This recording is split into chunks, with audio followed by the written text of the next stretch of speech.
महाभारत फक्त एक युद्ध नव्हतं, ते हजारो लोकांच्या रडण्याचा आवाज होतं.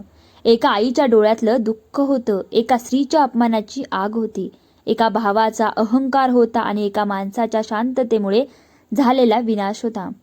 लोक म्हणतात महाभारत दुर्योधनामुळे घडलं, काही म्हणतात द्रौपदीमुळं, काही जण शकुनीला दोष देतात. पण खरं सांगायचं झालं तर महाभारत एका दिवसात घडलं नाही, ते हळूहळू तयार होत गेलं. एका छोट्या द्वेषातून, एका अपमानातून, एका चुकीच्या निर्णयातून आणि शेवटी संपूर्ण आर्यावर्त जळून गेलं. आज मी तुम्हाला सांगणार आहे महाभारताची खरी कथा, अगदी सुरुवातीपासून, जिथून या विनाशाची बीजं पेरली गेली.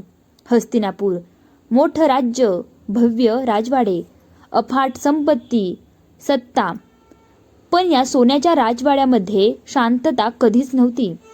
कारण राजघराण्यातच दोन भाग पडले होते. एक बाजू पांडव आणि दुसरी बाजू कौरव.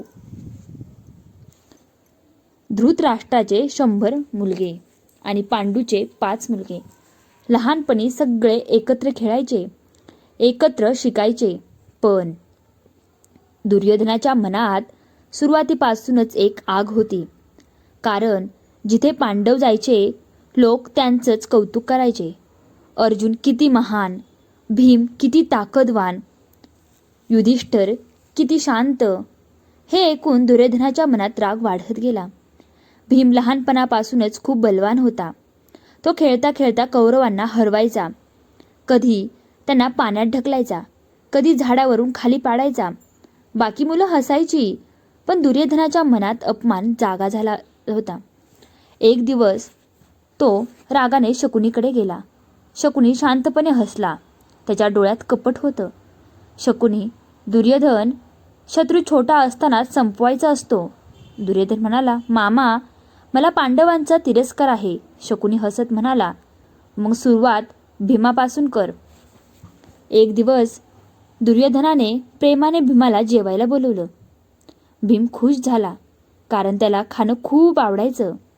दुर्योधनाने स्वतः त्याला लाडू दिले, पण त्या लाडूंमध्ये विष होतं. भीमाने ते खाल्लं. थोड्या वेळाने तो बेशुद्ध पडला. रात्री दुर्योधन आणि त्याचे भाऊ भीमाला नदीकाठी घेऊन गेले. त्याला दोरीने बांधलं आणि नदीत फेकून दिलं. दुर्योधन हसत म्हणाला, आता संपला भीम. पण नियतीच्या मनात काही वेगळंच मान्य होतं. भीम नागलोकात पोहोचला. तिथे नागांनी त्याला वाचवलं, त्याचं विष उतरवलं आणि त्याला अजून ताकद मिळाली. जेव्हा भीम परत आला, दुर्योधन हादरला. त्याला समजलं, हे पांडव इतक्या सहज संपणार नाहीत. त्या दिवसापासून त्याचा द्वेष अजून वाढला. कौरव आणि पांडव मोठे होत गेले.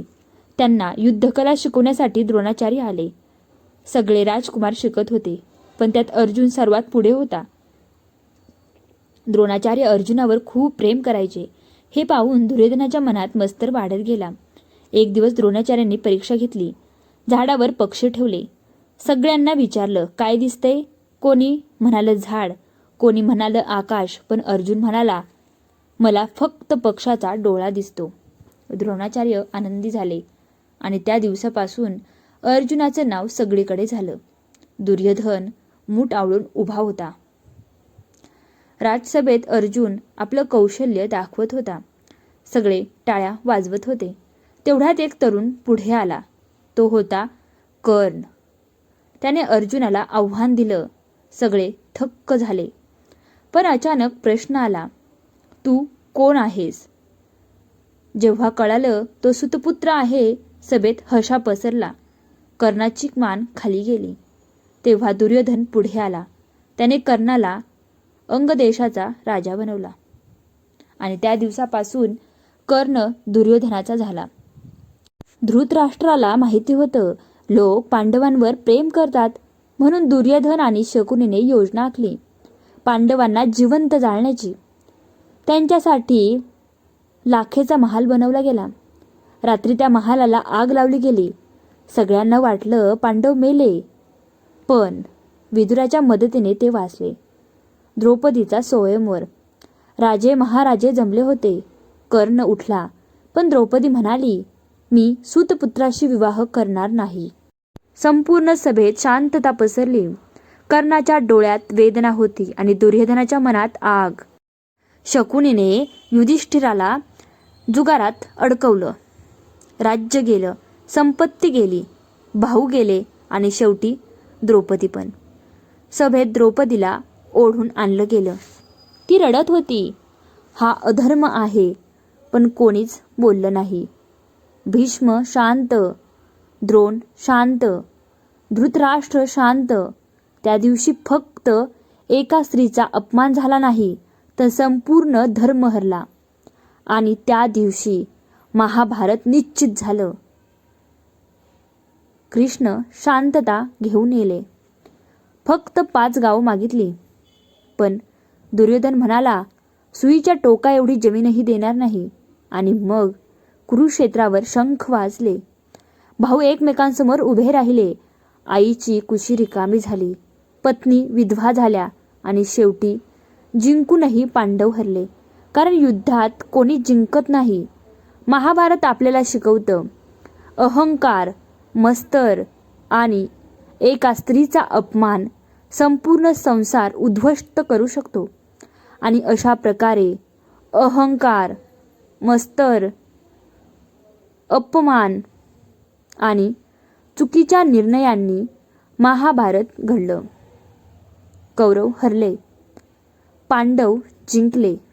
पण खरं सांगायचं तर त्या युद्धात कोणीच जिंकलं नाही. कारण युद्ध संपल्यानंतर कुरुक्षेत्रावर फक्त मृतदेह पडले होते. आईची कुशी रिकामी झाली होती, बायका विधवा झाल्या होत्या आणि संपूर्ण हस्तिनापूर दुःखात बुडालं होतं. महाभारत आपल्याला एकच गोष्ट शिकवतं, जेव्हा माणूस अहंकारात आंधळा होतो तेव्हा त्याचा विनाश नक्की होतो. हा व्हिडिओ तुम्हाला कसा वाटला कमेंट करून नक्की सांगा. आणि असेच नवीन नवीन व्हिडिओ पाहण्यासाठी आपल्या चॅनलला नक्की सबस्क्राईब करा. भेटूया आपण पुढच्या व्हिडिओमध्ये. तोपर्यंत सर्वांना माझा नमस्कार. तुम्ही नक्की कमेंट करायचे आहे हा व्हिडिओ तुम्हाला कसा वाटला ते.